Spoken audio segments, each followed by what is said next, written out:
Bonjour, c'est Ursule encore. Nous sommes le 26 décembre 2022. Alors, je viens sur la trompette aujourd'hui encore et je viens proclamer le retour de notre Seigneur Jésus-Christ. Amen. Soyons tous bénis, soyons remplis de sa joie, soyons persévérants. Amen. Alors, aujourd'hui, je viens apporter un enseignement sur comment entretenir notre intimité avec notre Dieu, parce que c'est important, n'est-ce pas? On est dans les temps de la fin, c'est vrai, et souvent on veut bien bâtir notre relation et puis c'est compliqué, parce qu'on n'a pas eu, par exemple, un canevas ou bien on n'a pas eu un exemple. Alors je viens juste apporter un exemple, et surtout, je viens nous entretenir sur la doctrine de Christ. Amen. C'est très important. Parce que Christ, c'est sa doctrine d'abord.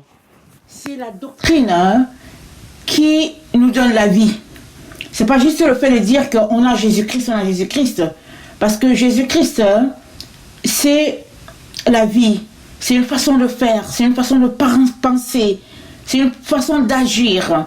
Et on a besoin d'acquérir ces différents éléments-là afin de pouvoir être imprégné de sa lumière et de sa vie. Amen.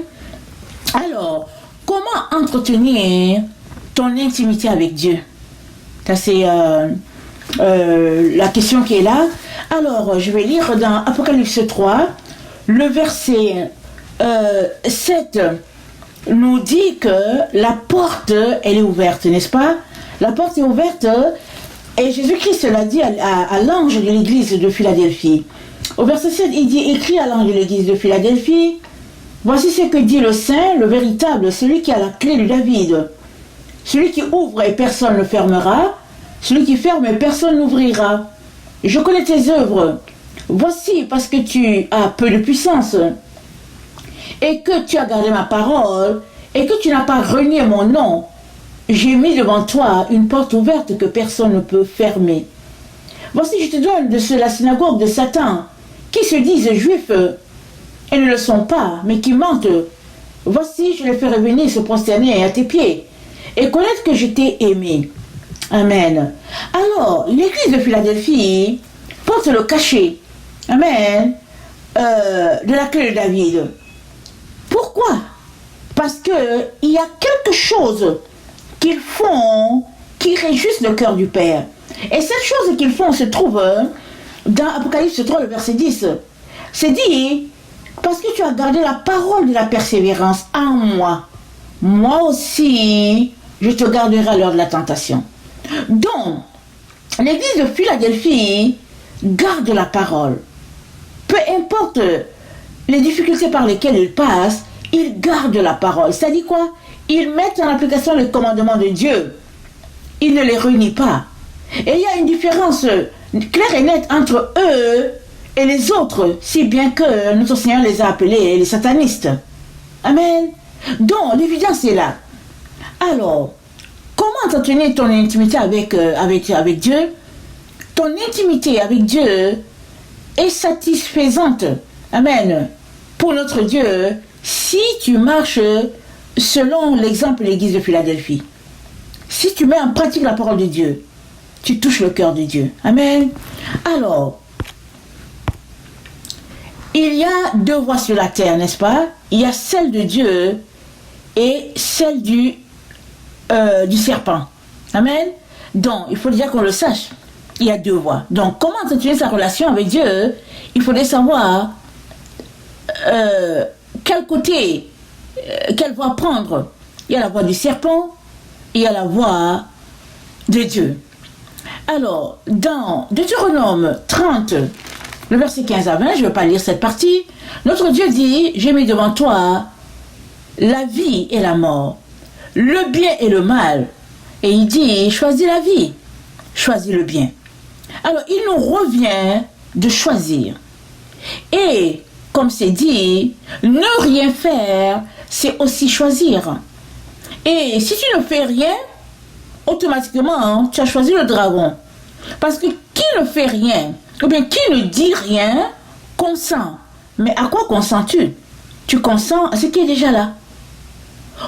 que tu sois quelqu'un qui ait choisi Jésus-Christ ou bien notre Dieu, il faudrait que tu aies ouvert ta bouche, que tu aies invité Jésus-Christ dans ta vie et que tu aies décidé de marcher selon ses principes, c'est-à-dire selon sa doctrine. Amen. Alors, Genèse 1, le verset 26 nous dit que nous avons été créés à l'image de Dieu, Père et Mère. Amen. Alors, nous avons été créés à l'image de Dieu, donc Dieu a pris la terre, Amen, et il nous a façonnés à son image. Voilà pourquoi la terre, c'est notre mère. Amen. Ça, c'est des choses qui ne figurent pas tellement dans nos différentes églises. C'est comme si on est des gens qui n'avons pas de mère. Mais c'est très important de savoir que nous avons une mère. Et la terre est notre mère. Nous avons été façonnés à partir de la terre. Et voilà pourquoi, pour notre Dieu, c'est très important que nous prenions soin de la terre. Amen, qui est notre mère. Alors, nous savons tous que l'être humain a abusé de la terre, nous avons détruit la nature, nous avons fait de cela, nous avons tué la terre, si on peut le dire. On l'a maganée sous toutes les formes. Mais dans les temps où nous sommes, Dieu nous rappelle qu'il est important que nous puissions prendre soin de notre mère.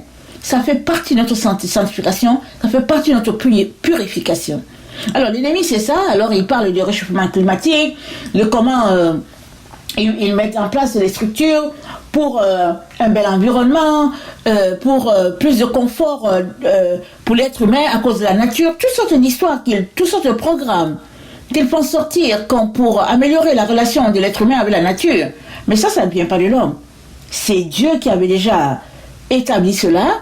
Il a dit à Adam et Ève, multipliez-vous, et puis il dit, assujettissez la terre. Et il nous a appelés à prendre soin de la terre. Mais bon, ça a été pollué, et maintenant, nous recevons cette instruction-là dans le temps où nous sommes, parce que nous sommes dans un état de sanctification, de purification, et surtout dans un état où Dieu a ouvert nos yeux pour nous connecter à la véritable doctrine. Amen. Donc la véritable doctrine ne néglige pas la mère. C'est la doctrine du dragon qui néglige la mère. Alors le dragon, le serpent ancien, alors nous a comme apporté un enseignement, une éducation qui n'a rien à voir avec celle de l'église d'origine. À l'église d'origine, à Antioche, c'est là qu'ils ont été appelés chrétiens. Mais ils étaient chrétiens, pas comme nous chrétiens aujourd'hui. Ils étaient chrétiens marchant selon la doctrine que les apôtres ont apportée. C'est très important de préciser cela. Parce que aujourd'hui, c'est les ténèbres qui couvrent la terre. Les ténèbres sont devenues comme la lumière de l'être humain. Mais au fait, notre Dieu n'a pas changé, il est lumière. Et c'est sa doctrine qui doit être, peu importe l'époque, peu importe les conséquences, la doctrine, la véritable doctrine, c'est elle qui doit être. Alors, on n'a pas le choix, on doit marcher selon cette doctrine-là. C'est elle qui doit être. Amen. Alors, excusez mon français. Alors, donc, avoir une intimité avec Dieu, c'est bâtir sa relation avec le Père Céleste, bâtir sa relation avec la Mère terrestre et avec les anges à nos services. Alors, c'est cela la pratique des chemins anciens. Et puis Jérémie 6, le verset 16, nous le fait savoir. Et c'est de cette pratique-là qu'il sera question tout de suite après ce passage-là que je mentionne. Mais au fait, j'aimerais qu'on lise d'abord Jérémie 6, le verset 16. Parce que Dieu parle, n'est-ce pas? Il parle à ses enfants à travers le prophète Jérémie. Et Dieu dit, il dit au verset 15, ils seront confus car ils commettent des abominations. Ils ne rougissent pas, ils ne connaissent pas la honte. C'est pourquoi ils tomberont avec ceux qui tombent. Ils seront renversés quand je les châtierai, dit l'Éternel. Ainsi parle l'Éternel. Placez-vous sur les chemins. Regardez et demandez quels sont les anciens sentiers. Quelle est la bonne voie? Marchez-y, et vous trouverez le repos de vos âmes. Mais ils répondent, nous n'y marcherons pas. Alors il dit, j'ai mis près de vous des sentinelles. Soyez attentifs au son de la trompette. Mais ils répondent, nous n'y serons pas attentifs. C'est pourquoi écoutez nation, sachez ce qui leur arrivera. Assemblez les peuples, écoute terre. Voici je fais venir sur ce peuple le malheur, fruit de ses pensées. Car ils n'ont point été attentifs à mes paroles. Ils ont méprisé ma loi. Ok. Donc, on se retrouve dans une situation où la loi de Dieu est négligée par nous les humains, nous ses enfants. Et Dieu nous demande de retourner à la pratique de l'ancien sentier. Alors la pratique de l'ancien sentier, c'est la pratique par laquelle les prophètes sont passés. Amen. Enoch, Noé, Moïse, Élie, Abraham. Donc c'était une pratique dans le temps. Les Lévites, c'était la pratique, la marche de la pureté, la marche de la sainteté. Il y avait une façon de faire. C'est pas comme dans notre temps où chaque dénomination fait ce qu'elle veut. Alors, les baptistes ont leur niveau de sainteté. Les pentecôtistes ont ce qu'ils appellent sainteté. Les gens de l'Alliance ont ce qu'ils appellent la sainteté. Chacun a établi des lois et des règles suivant sa dénomination. Et ils intéressent leurs membres à marcher selon les normes qu'ils ont établies. Mais au fait, tout cela, ce n'est que péché devant Dieu et abomination. Parce qu'il y a une seule voie. Il y a une seule voie et c'est la voie tracée par Dieu.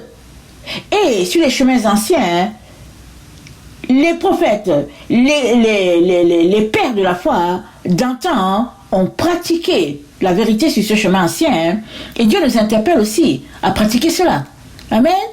Alors, ceux qui obéissent au commandement de Dieu seront protégés. C'est ça qu'il nous dit dans Apocalypse 3, le verset 10. Donc ceux qui décident d'obéir, ils seront protégés par Dieu. Mais obéir, ça veut dire quoi? Ça veut dire retourner à la pratique dans le temps, le chemin ancien. Amen, c'est ça que ça veut dire.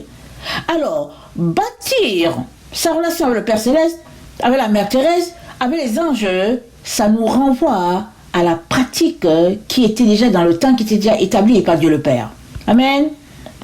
Alors, donc, quand nous lisons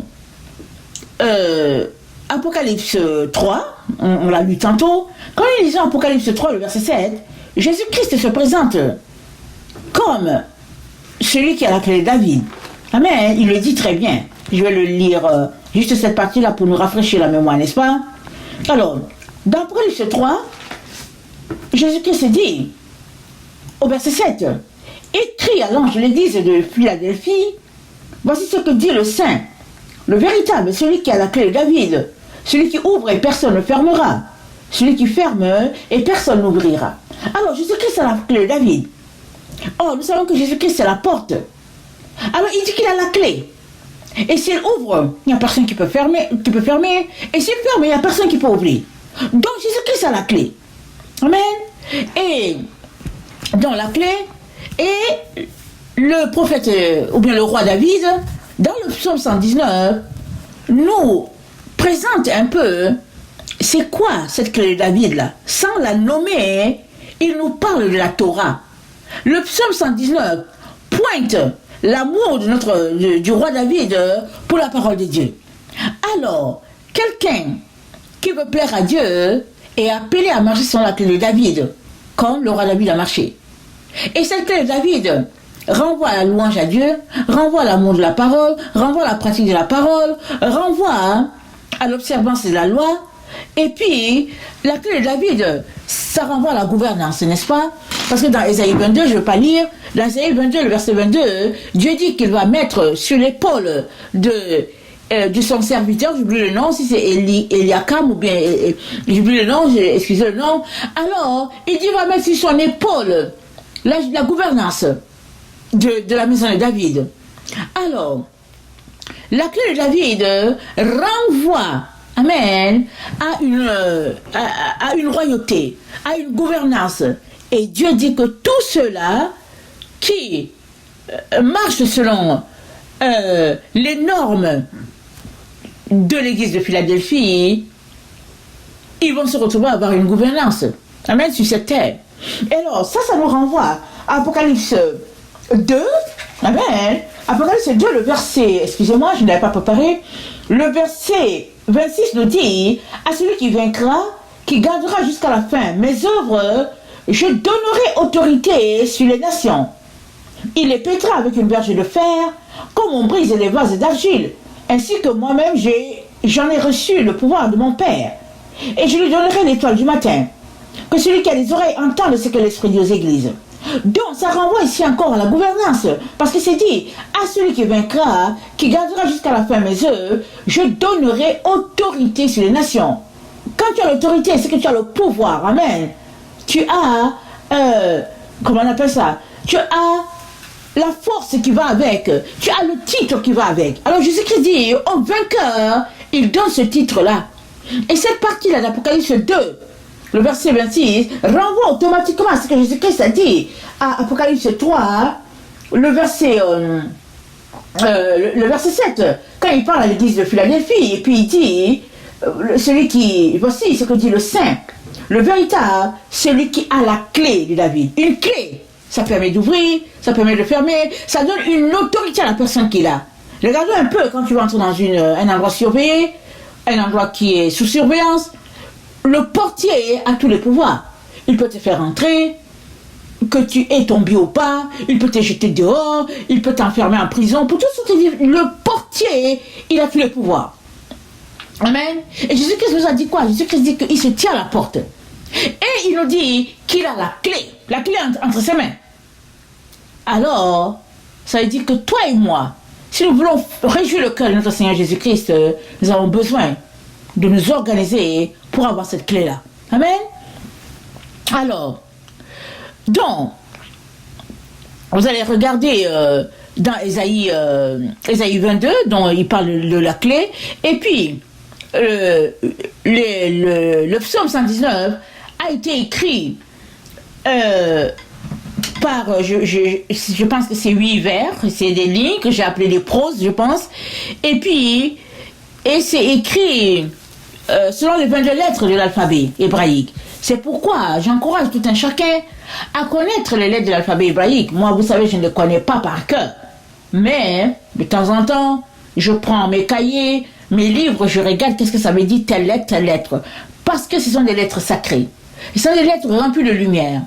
Alors, je ne vous dis pas de vous mettre à les étudier par cœur, mais je vous encourage à vous rafraîchir la mémoire à chaque fois pour savoir qu'est-ce que ça veut dire Aleph, qu'est-ce que ça veut dire bête. Alors, quand tu comprends les 22 lettres de l'alphabet hébraïque, tu comprendras beaucoup de choses que Dieu dit dans sa parole. Amen. Parce que notre alphabet en français ou en anglais, c'est pas tant relié par des symboles ou c'est pas forcément rattaché à Dieu. Alors que l'alphabet hébraïque est directement rattaché à Dieu et c'est rattaché à des symboles très importants pour notre Dieu. Amen. Alors, quand on fait donc les 22, parce que 22 c'est l'alphabet, le nombre de l'alphabet. Alors, quand je fais 22 fois 8, ça va donner 176. Et 176 veut dire irréprochable, sans condamnation. Donc, c'est ça que la parole de Dieu est. La parole de Dieu, elle est pure, elle est irréprochable, elle est sans condamnation. Voilà encore l'une des raisons pour laquelle Jésus-Christ a dit, je tiens dans ma main la clé de David. Amen. Donc, la clé de David, ça a tout à voir avec sa parole. Ça, pas avec sa parole, avec la parole de Dieu, ça a tout à voir avec la Torah. Donc c'est très très important pour toi et moi de nous attacher à la Torah. Amen. Alors, donc, communier avec Dieu 7 jours sur 7. Alors, si vous avez écouté mes vidéos ces derniers temps, ou bien depuis le mois de juin ou juillet, amen, j'ai pu mettre sur écrit, amen, un exemple pratique de la doctrine de Christ.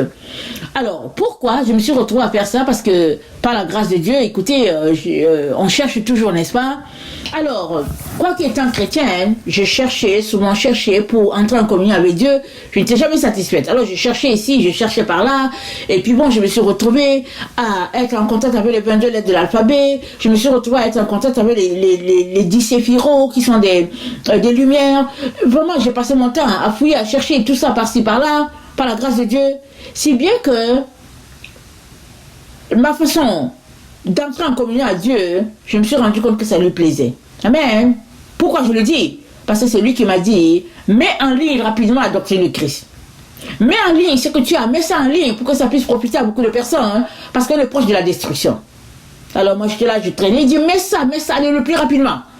Alors j'ai travaillé pour mettre ça en ligne, avec en tout cas ma marche là, clopin, si bien que j'ai réparti ça, n'est-ce pas, selon les jours de la semaine, parce que chaque jour on est appelé à entrer en communion avec Dieu. Alors, en principe, j'aurais dû commencer par vendredi soir, parce que le sabbat commence vendredi soir. Mais c'était un peu compliqué pour moi, si bien que j'ai mis le samedi. Mais je veux te rappeler que le sabbat, ça commence le vendredi soir. Alors, vendredi soir, tu commences le sabbat, et samedi matin, hein, tu entres en communion. Amen. Toujours avec ce Dieu-là.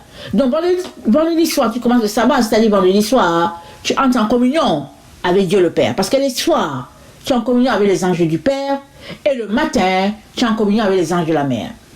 Alors, je reviens d'abord au début pour dire que nous avons un Père céleste, nous avons une Mère terrestre, parce que nous avons été façonnés par l'argile, la boue, et nous avons les anges du Père et les anges de la Mère à notre service. Amen. Les anciens, les héros d'antan, les héros, je veux dire les fils de Dieu, les pères de la foi, c'était ça leur pratique. Voilà pourquoi, quand on lit Genèse, on voit comment Abraham avait une relation avec les anges. Quand on lit plusieurs scènes d'autrefois, on voit comment il communiait avec les anges. Dieu nous a appelés à communier avec les anges. Amen. Alors, communier avec les anges, ça fait partie de la vie de tout enfant de Dieu, de tout enfant de lumière. Amen. Et Dieu, dans son grand amour, a amené, ou bien a appelé ses enfants à communier avec ces êtres célestes-là. On en a été privés, amen, dans notre chrétienté, mais il est très important que la vérité soit restaurée. Alors, la vérité, on la restaure, amen. Alors, si c'est quelque chose que tu ne faisais pas, peut-être parce que tu ne sais pas, ça arrive, hein, tout le monde en apprend. Ce que tu dois faire, c'est commencer à communier avec eux, que de rejeter en bloc ce que tu entends.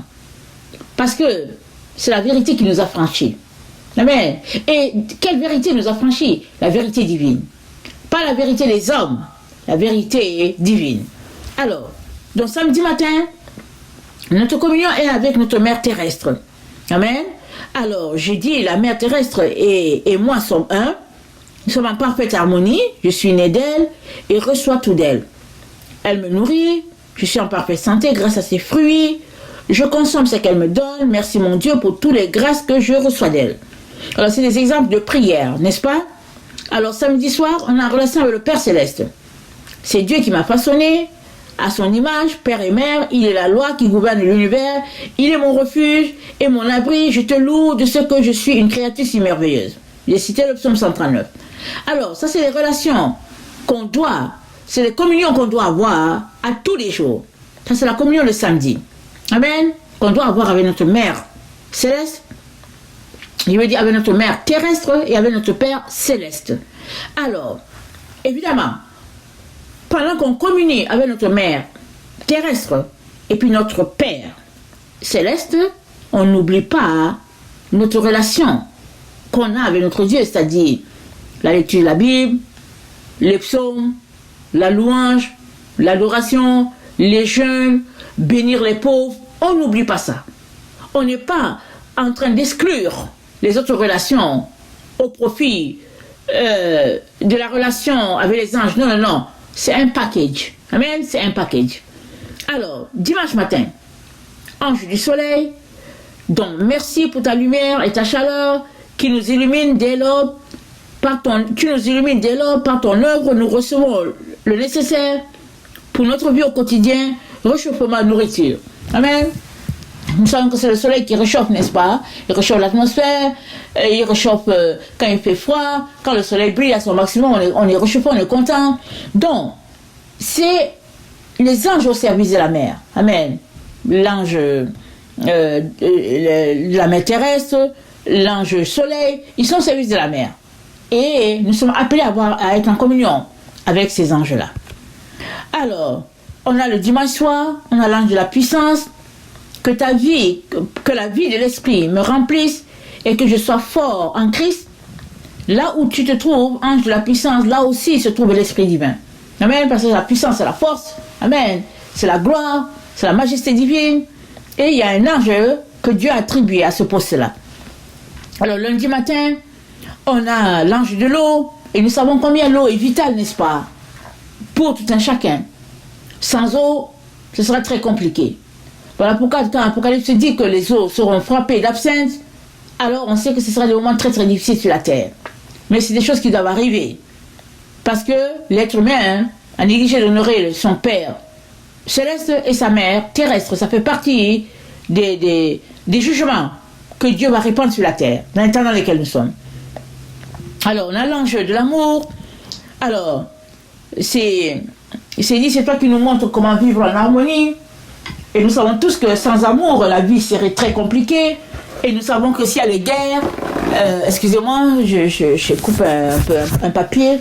S'il y a les guerres, c'est dû au manque d'amour. Alors, il est important qu'on puisse développer notre amour les uns pour les autres. Excusez-moi. Et puis, aussi, notre Dieu nous a appelés à marcher en amour les uns avec les autres. Amen. Il dit, si tu as de l'amour pour ton frère et ta soeur, c'est en ce sens que on sait que vous êtes enfants de Dieu. Alors, l'amour, c'est très important entre frères et sœurs. Alors, donc il y a un ange que Dieu a attribué à cela, un ange de l'amour.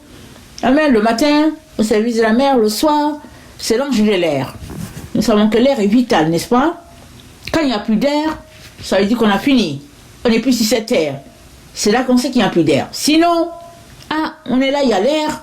Tant qu'il y a l'air, on loue le Seigneur pour cet ange-là, alors qu'il nous donne, qu'il nous procure de l'air pour que nous puissions continuer de nous mouvoir. Amen. Alors, le mardi soir, c'est l'ange de la sagesse. On sait tous ce que sagesse représente, n'est-ce pas? La première des œuvres de Dieu. Et la Bible dit, le commencement de la sagesse, c'est la crainte de l'Éternel.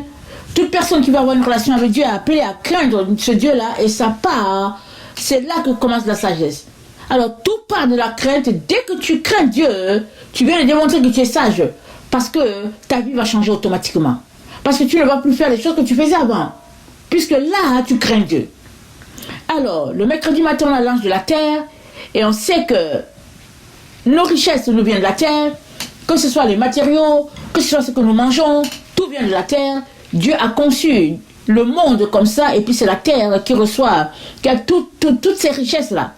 Alors, c'est important qu'on dise merci à Dieu pour cela. Et le mercredi soir, c'est l'ange de la vie éternelle.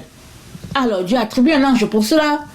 Alors, un ange qui s'assure que nos vies sont en conformité avec Dieu afin que nous puissions vivre éternellement. On doit rendre grâce à Dieu aussi pour ces anges-là. Amen. Parce que Dieu a pourvu. Amen. Alors, nous avons, le jeudi matin, nous avons l'ange de la vie. Amen. Ça, c'est du côté de la mère. Et du côté du Père, on avait vu tantôt qu'il y avait l'ange de la vie éternelle. Ça, c'était le mercredi soir. Alors, l'ange de la vie, alors on rend grâce à Dieu pour l'ange de la vie parce que c'est à travers cet ange-là que nous pouvons nous mouvoir parce qu'on a la vie, on n'est pas mort.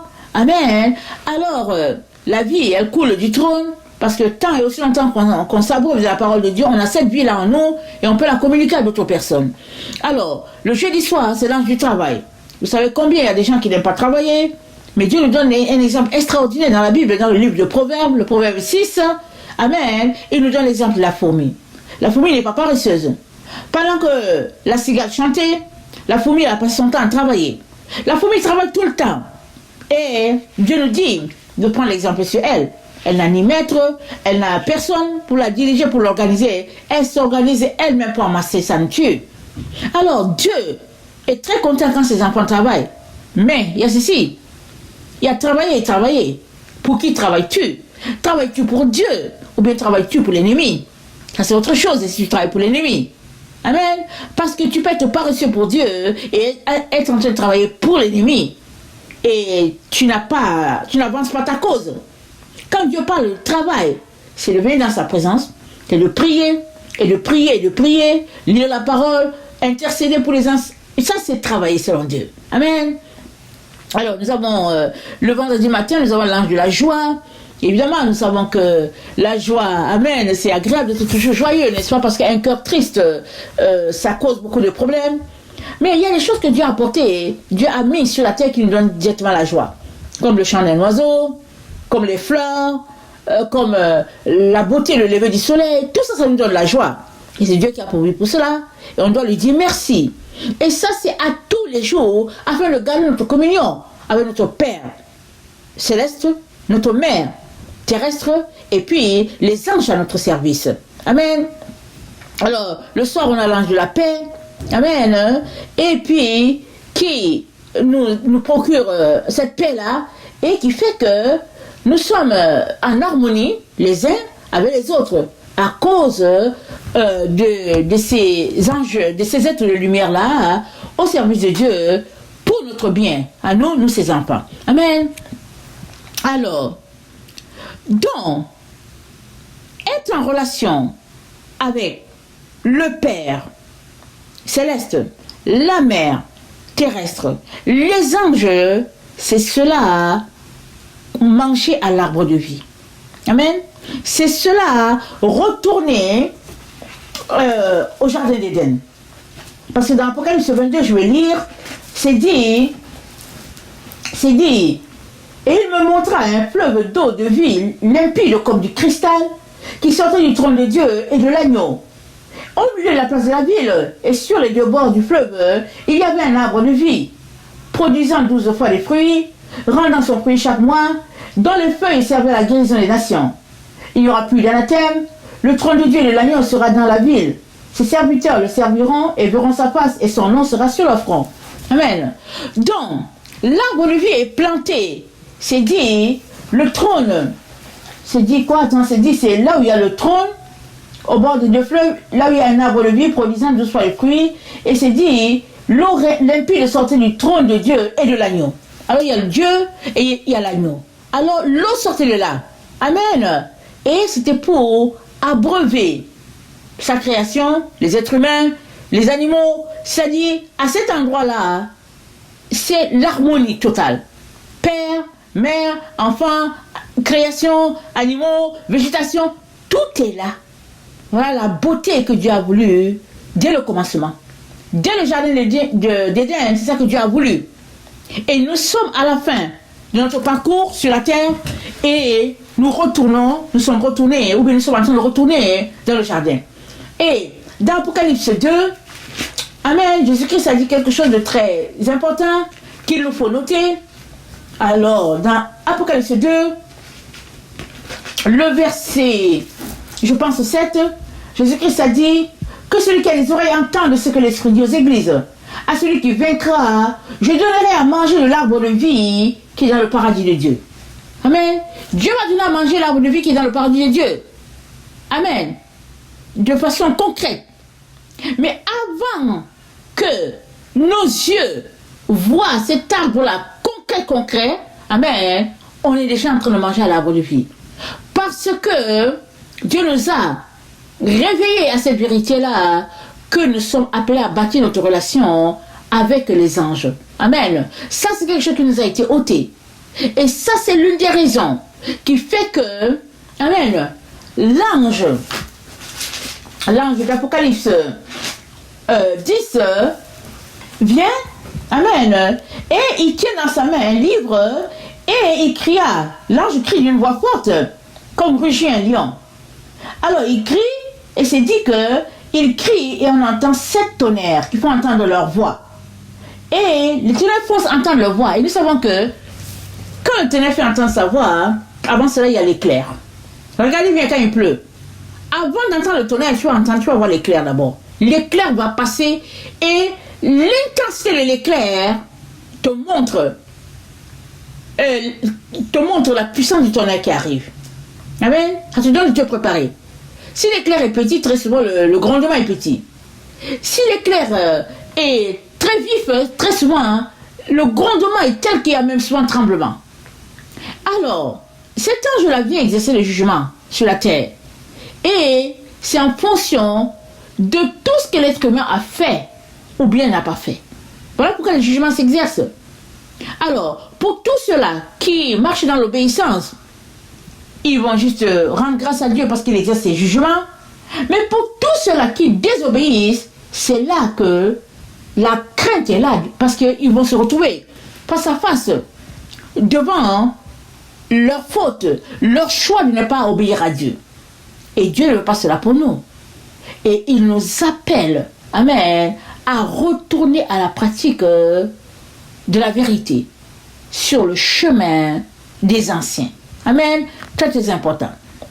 Alors je mentionne aussi que notre routine, amen, c'est ce qui nous rend vainqueurs. Alors, donc il est donc important d'avoir un programme de rencontre avec notre Dieu au jour le jour. Il est important de prier sans cesse, amen, tel qu'il nous le dit dans Luc 21, le verset 34 à 36. Il est important que nous puissions manger sainement, amen, et de suivre notre langage, c'est très important. Vous savez, on est dans le temps où les gens disent n'importe quoi. Ils poussent des jurons, ils insultent, ils mentent, ils disent, parce que nous créons avec notre bouche. Amen. Nous créons avec notre bouche. Alors, très très important de faire attention à ce que nous disons, à ce que nous mangeons et à ce que nous faisons avec notre bouche. J'ai déjà fait plein de vidéos là-dessus. C'est pas parce que on est marié que légalement on est correct. Tu peux être marié, mais dans votre couple, vous pouvez être en train de faire des pratiques vraiment nébuleuses. Et ça vous conduira en enfer. Donc, très très important de surveiller ce qu'on fait avec nos bouches. Et bon, de surveiller nos pratiques. Très très important. Important de choisir nos amis. Alors, je vous encourage à regarder le psaume 1. Amen. Et j'ai dit de prendre le temps de connaître l'alphabet hébraïque parce que ça contient beaucoup de messages. Ce sont des lumières, les lettres de l'alphabet hébraïque. Amen. Alors, aussi, je l'ai déjà dit maintes fois, Jésus revient par la porte de l'Est et non par celle de l'Ouest. L'église telle que nous la connaissons aujourd'hui, elle est née à l'Ouest. Alors, l'église d'origine, elle vient de l'Est, amen, et au IVe siècle, l'église a été séparée. On a connecté l'église à Rome et on nous a déconnecté d'Israël. C'est bien que les gens du Moyen-Orient, je veux dire d'Israël, Istanbul, dans le secteur, le Maroc, dans le secteur, ils sont restés rattachés à l'église d'origine. Maintenant, ceux-là qui ont été rattachés à Rome, amen, ils se sont séparés, c'est devenu les catholiques, et les catholiques qui sont partis, ils ont pris la papauté, si bien que finalement, l'église, il y avait une scission entre l'église d'origine et l'église catholique, et puis, pour bien enfoncer le clou, l'église catholique a eu sa scission, Dieu est sorti les protestants, et eux, ils ont pris leur tangente, vraiment rien à voir avec ce que Dieu a appris, Dieu leur a appris, si bien que finalement, l'église d'où nous sortons aujourd'hui, c'est l'église de l'Ouest. Et quand nous jetons un coup d'œil sur la terre, nous voyons que l'Occident a envahi le monde. L'église occidentale, elle a envahi le monde. C'est l'Occident qui envoie les missionnaires partout sur la terre pour évangéliser. Mais évangéliser comment? Évangéliser selon l'occidental. Évangéliser à l'occidental. Évangéliser selon la compréhension des hommes. C'est comme ça que beaucoup de missionnaires sont partis sur la terre pour évangéliser. Mais la vérité, elle ne vient pas de l'Ouest. Elle vient de l'Est. Voilà pourquoi Dieu nous demande de retourner à l'Est. Alors à l'Est, c'est quoi? À l'Est, il y a un père, il y a une mère, il y a les anges. C'est ça la pratique de l'Est. Et Jésus-Christ nous le mentionne. Et il nous dit, je tiens la clé de David. David, ça renvoie à l'Est. Alors, ça veut dire quoi? Ça veut dire que toi et moi, nous devons nous concentrer à chercher. C'est quoi la clé de David? De quoi Jésus-Christ parle? Parce que c'est là que nous serons jugés. Nous serons jugés en fonction de l'obéissance à la parole.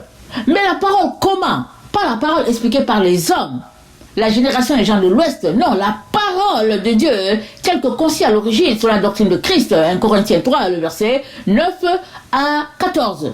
Voilà un peu près comme je peux citer. Très très important. Amen.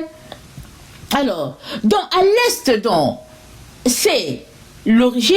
Amen. Et Dieu a pourvu Marie comme le refuge de la fin des temps là où nous nous trouvons. Alors, il y a beaucoup de gens qui ont une aversion Quand on leur parle de Marie, ils ont la version, hein, mais c'est votre choix. Mais Marie, c'est l'utérus universel. C'est ce que Dieu a prévu. Amen. Alors, dans cette difficulté, tous ceux-là qui vont courir à elle, ils auront leur refuge. Les autres qui se lèvent, ils font sortir toutes sortes de théories et tout. Ça, c'est votre choix. Mais Dieu nous dit quoi? Il nous dit, quand on regarde, il y a 1 Corinthiens 3, il y a Romains 11, il y a 1 Pierre 2, il y a tout ça, c'est en Sion. C'est Sion, la montagne finale de l'Éternel. Il y a des gens qui se lèvent, ils disent que oui, la montagne est par ici, la montagne est par là. Ça ne change rien à ce que Dieu a dit. Vous pouvez inventer toutes sortes de montagnes. Il y a une seule montagne, c'est la montagne finale de l'Éternel, c'est à Sion. Vous êtes content, oh, vous n'êtes pas content, oh, vous envoyez des théories, c'est votre problème. Dieu a, c'est écrit, il a dit qu'il n'y aura pas quelqu'un d'autre, c'est David qui l'a choisi. Vous allez, aller, je ne sais pas, il y a des gens qui mettent toutes sortes de montagnes, toutes sortes de montagnes, ça ne change pas ce que Dieu a dit. Et puis, c'est très important de ne pas se retrouver à être ennemi de Dieu par toutes sortes de théories, par toutes sortes de distractions, par toutes sortes de pertes des âmes des gens. Parce que avant de se lever pour dire quelque chose, il faut s'assurer qu'on n'est pas en train de s'égarer et qu'on n'est pas en train d'égarer le peuple.